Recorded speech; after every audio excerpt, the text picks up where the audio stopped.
Okay, तो last एक छोटा सा टॉपिक बच गया है, उसको आज कवर कर लेते हैं। तो अभी तक हम लोगों ने जो भी सिस्टम ऑफ लीनियर इक्वेशंस देखा है, तो उसमें जो राइट हैंड साइड जितने भी थे, तो उसमें ज़रूरी नहीं था कि सारे के सारे ज़ीरो हो जाएं राइट हैंड साइड में, है ना। ऐसा भी हो सकता था कि कोई नॉन जीरो है या फिर कोई ज़ीरो है, वैसा हो सकता था। तो अगर राइट हैंड साइड जितने भी हैं अगर पूरा का पूरा ज़ीरो हो जाए, तब फिर वो जो सिस्टम ऑफ इक्वेशंस बनता है उसको हम लोग system of homogeneous linear equation कहते हैं। ठीक है। तो इससे पहले वाला जो था कि अगर कोई नॉन जीरो हो गया, कोई जीरो हो गया, है ना, तो उसको हम लोग नॉन होमोजीनियस कहते हैं। लेकिन अगर सारे के सारे जीरो होंगे तब हम लोग उसको होमोजीनियस कहते हैं। अब होमोजीनियस का खास बात क्या है कि जैसे ये हम हमारे पास दो इक्वेशंस हैं दो वेरिएबल्स में, है ना। तो अगर जीरो है तब तो फिर अगर मैं एक्स के जगह पे जीरो डाल दूँ, वाई की जगह पर भी जीरो डाल दूँ, मतलब ऑरिजिन डाल दूँ, तो ऑरिजिन तो सेटिस्फाई करेगा ही, है ना, क्योंकि जीरो इक्वल टू जीरो आ जाएगा। तो इस केस में क्या हो जाएगा कि एक सोल्यूशन तो आना ही है, मतलब कंसिस्टेंट तो है ही, ठीक है। लेकिन इस केस में जो है बस, मतलब इस केस में देखना क्या रहता है कि या तो बस एक सोल्यूशन आएगा, है ना, ओरिजिन, या फिर इनफाइनाइटली मेनी सोल्यूशंस आएगा, मतलब ओरिजिन भी आएगा और उसके साथ बहुत सारे सोल्यूशंस आएंगे। तो अगर मैं पहले दो इक्वेशंस देखूं दो वेरिएबल्स में, तो इसको मैट्रिक्स फॉर्म में इस टाइप से लिख सकते हैं, A1 A2 B1 B2 और फिर multiplied by x y is equal to zero zero, है ना। तो इसको फिर से अगर मैं रो पिक्चर देखूं, तो ये क्या रिप्रेजेंट कर रहा है, ये मेरा एक स्ट्रेट लाइन रिप्रेजेंट कर रहा है ना, y is equal to -A1/B1x। तो ये क्या है कि ओरिजिन से पास कर रहा है और इसका स्लोप जो है -A1/B1 है। तो मान लो कि इस टाइप से हो गया। फिर ये दूसरा लाइन हो गया कि y is equal to -A2/B2x, है ना, ये हमारा दूसरा लाइन हो गया जो कि ओरिजिन से पास कर रहा है। तो इस केस में क्या हो सकता है कि पहला केस तो ये हो सकता है कि इस टाइप से कुछ पास कर रहा है ना, कि बस ओरिजिन में इंटरसेक्ट कर रहा है। तो इस केस में क्या हो जाएगा कि यूनिक सोल्यूशन है ना। तो इस केस में ओरिजिन जो है बस वही एक सोल्यूशन है, ठीक है। तो इस केस में दोनों का स्लोप जो है वो अलग है, मतलब कि -A1/B1 जो है नॉट इक्वल टू -A2/B2, है ना। अगर मल्टीप्लाई करता हूँ दोनों साइड तो -A1B2 is not equal to -A2B1, या फिर A1B2 -A2B1 is not equal to zero. तो ये A1B2 -A2B1 क्या है, डिटर्मिनेंट, है ना। अगर इसका डिटर्मिनेंट लो तो ये आ जाएगा A1B2 -A2B1, है ना। तो डिटर्मिनेंट जो है नॉन जीरो है, ठीक है। तो अगर डिटर्मिनेंट नॉन जीरो है मतलब दोनों इंटरसेक्टिंग लाइन्स है और ओरिजिन में इंटरसेक्ट कर रहा है और इसका एक ही सोल्यूशन है, ठीक है, ज़ीरो ज़ीरो। तो ये तो ऑब्वियस है ना, कि ओरिजिन तो होना ही चाहिए, मतलब सारे ज़ीरो तो ज़ीरो ज़ीरो होना ही चाहिए।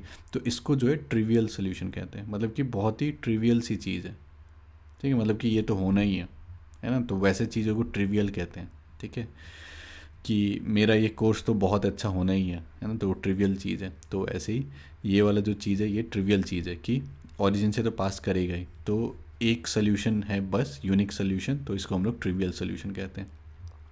लेकिन मान लो कि अगर मेरा डिटर्मिनेंट जो है वो ज़ीरो आ जाता है, ठीक है, डिटर्मिनेंट जो है वो ज़ीरो आ जाता है, तो उस केस में क्या हो जाएगा कि दोनों सेम ही लाइन होगा, है ना, दोनों सेम ही लाइन होगा। क्यों, क्योंकि हमारे पास क्या हो जाएगा, अगर डिटर्मिनेंट ज़ीरो हो गया तब फिर क्या होगा कि A1B2 -A2B1 is equal to zero, है ना।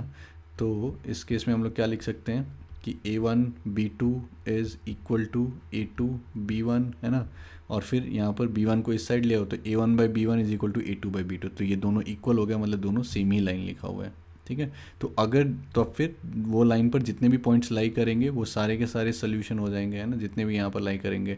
तो इस केस में बस दिमाग में इतना रखना है कि अगर डिटर्मिनेंट जो भी है हम लोग का यहाँ पर अगर वो नॉन जीरो आ जाता है, ठीक है, तो उस केस में क्या होगा कि एक ही सोल्यूशन होगा, ओरिजिन, जिसको कि हम लोग ट्रिवियल सोल्यूशन कहते हैं।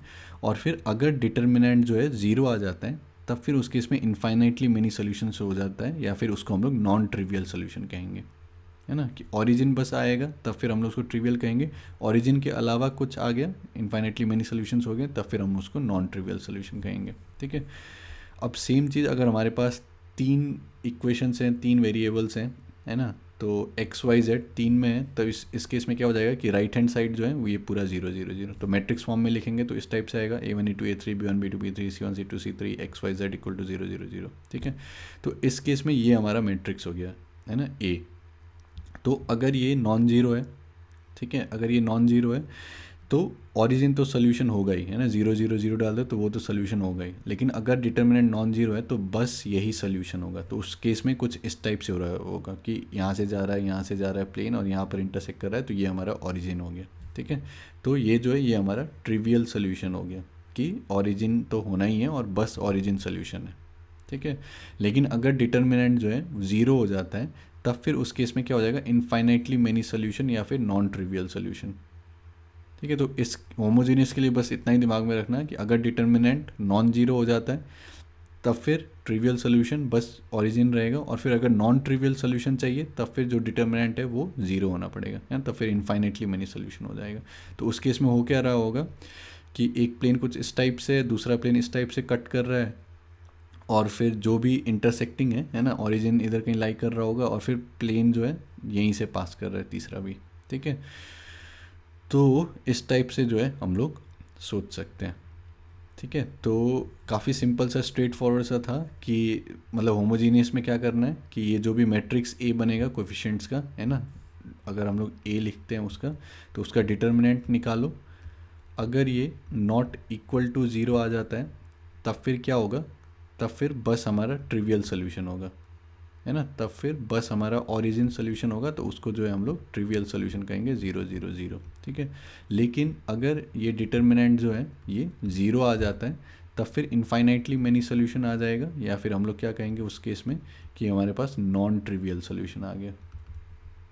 ठीक है, तो ये एक छोटा सा पार्ट रह गया था, तो इसको बस इसमें इतना ही है। और ये सारा का हम लोग जब जेई मेंस का क्वेश्चन सॉल्व करेंगे तब हम लोग ये सारा कॉन्सेप्ट जो है अप्लाई करेंगे।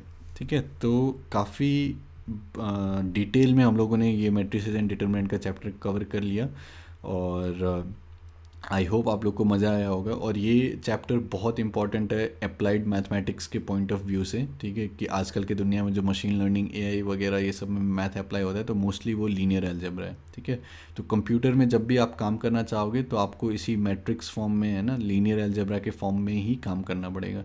तो फ्यूचर के हिसाब से जो है ये बहुत ही इंपॉर्टेंट चैप्टर है ये पूरा आपके लिए, और हम लोगों ने बहुत ज़्यादा कॉन्सेप्चुअली इसको समझा है। तो मेरा अब रिक्वेस्ट क्या रहेगा आप लोगों के लिए, और ये थोड़ा सा कॉन्सेप्ट इसमें ज़्यादा हो गया क्योंकि हम लोगों ने मैट्रिसेस को और डिटर्मिनेंट्स दोनों चैप्टर को एक साथ किया है। ठीक है, और कॉन्सेप्ट्स भी हम लोगों ने बहुत डिटेल में जाके अलग अलग तरीके से हम लोगों ने वेक्टर्स को यूज़ करके बहुत सारी चीज़ करके हम लोगों ने चीज़ों को समझा है। तो मेरा अब रिक्वेस्ट क्या रहेगा कि जो बच्चे ने भी पूरा अच्छे से ये सारा चीज़ किया है, नोट्स बनाया है, तो मेरा ये रिक्वेस्ट रहेगा कि आप लोग समरी नोट्स बनाओ, है ना। तो ये चैप्टर के लिए चलो मैं 3 पेज समरी बोल देता हूँ, या फिर एक समरी आप बनाओ डिटर्मिनेंट्स के लिए, एक समरी मैट्रिसेस के लिए, और फिर तीसरा समरी ये जो हम लोगों ने सिस्टम ऑफ इक्वेशंस बनाए हैं, तो हर ये डिटर्मिनेंट्स के लिए 1 पेज का समरी बनाओ, फिर उसके बाद मैट्रिसेस के लिए 1 पेज का समरी बनाओ, और फिर ये सिस्टम ऑफ लीनियर इक्वेशंस जो है होमोजीनियस नॉन होमोजीनियस दोनों, तो इसके लिए जो भी हम लोगों ने किया है उसके लिए 1 पेज बनाओ। तो टोटल 3 पेज का समरी बना के आप लोग मेरे को ईमेल कर दो। ठीक है, और ईमेल आईडी पता ही होगा, abhishek_mshr956@gmail.com। ठीक है, तो आई होप आप लोगों को ये चैप्टर में मज़ा आया होगा, और फिर आगे जो है हम लोग ये सारे कॉन्सेप्ट्स यूज़ करके जो जेई मेंस में क्वेश्चंस पूछे गए हैं 2019 2020 ये सब में, तो वो सारे क्वेश्चंस को जो है वो हम लोग सॉल्व करेंगे।